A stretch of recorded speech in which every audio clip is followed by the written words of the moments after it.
Welcome back, and let's have a chat on topics in Chapter 4. Finally, we get a chance to complete the accounting cycle.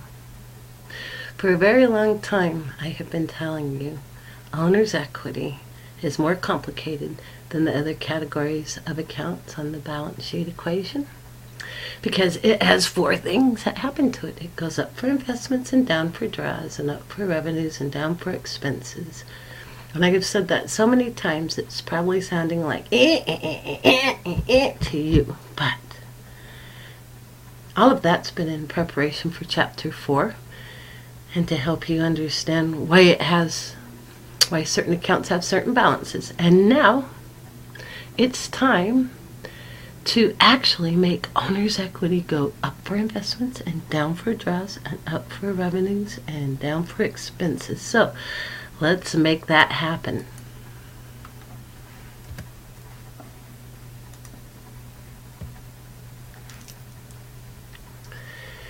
The formal process of closing the books happens at the end of the accounting period, and it gets the accounts ready for the next period.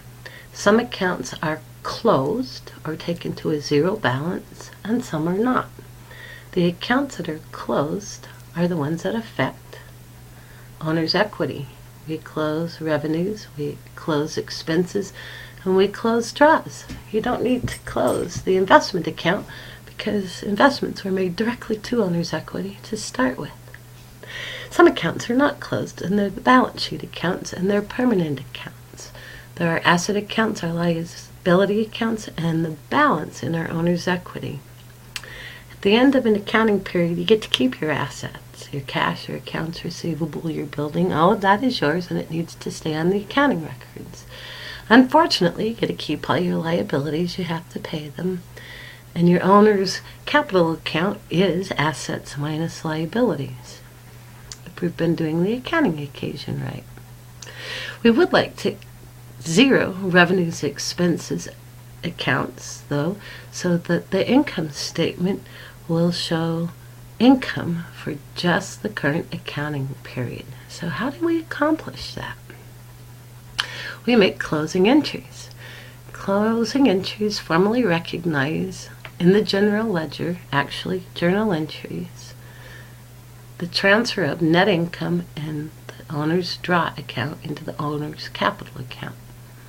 So we actually make closing entries to do this.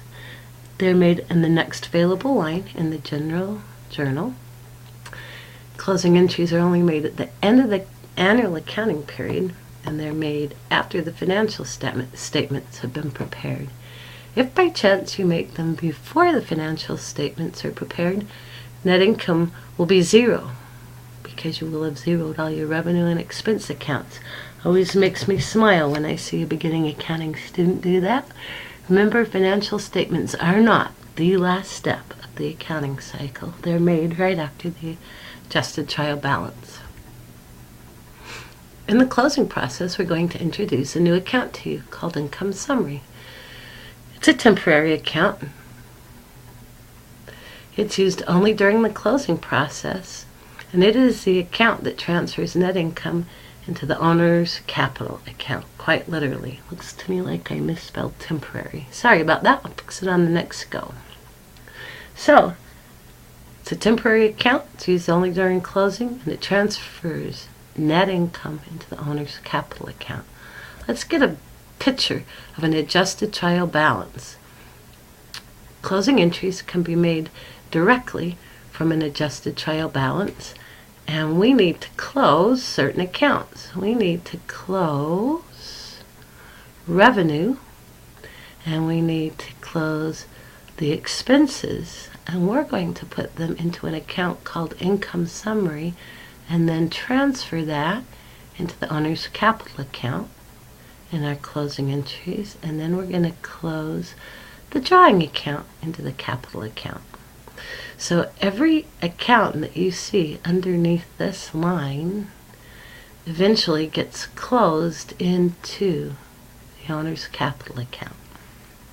Let's move forward and see how that's done. Let's get another visual.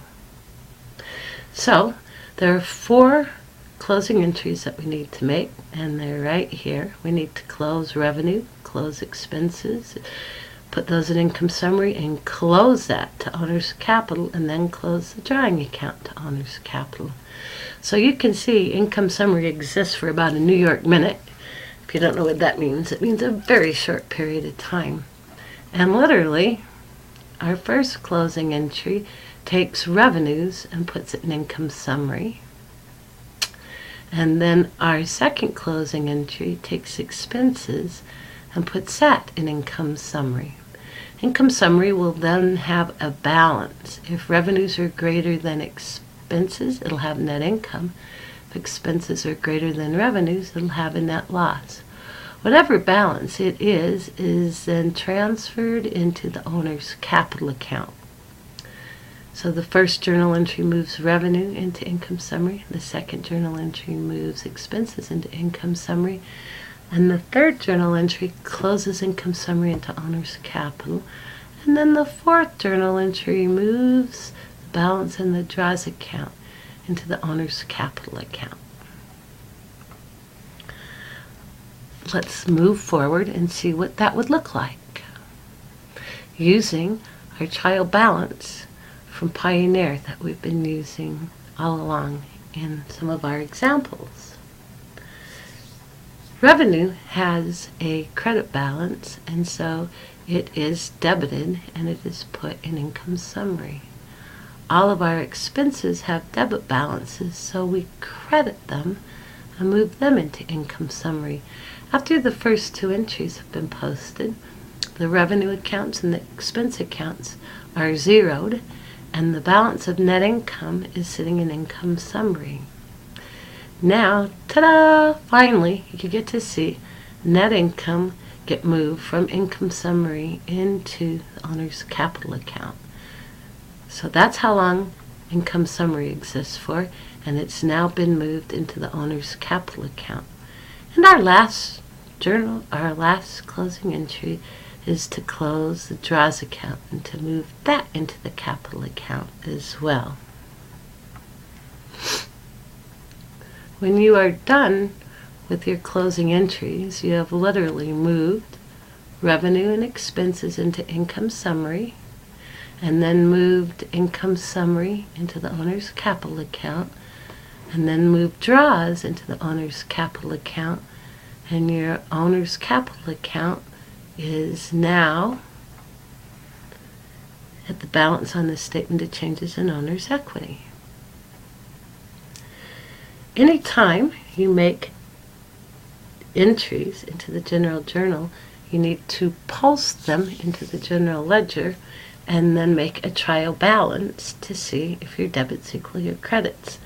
And at this point, we have made our journal entries and we have posted them, as you saw in the last slide, into the general ledger. And now I'm pulling a post-closing trial balance off of that. Notice that everything underneath capital account is gone, and it has been closed into the capital account. Our capital account on our trial balance shows $12,360.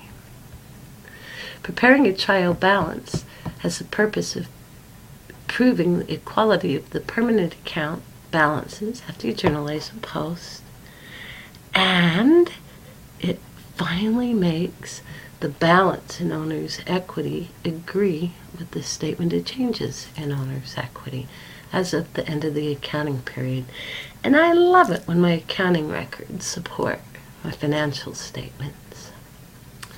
After you have posted your closing entries, you are now ready to begin the next accounting period. Hey, thank you for joining me, and we'll talk to you soon. Bye for now.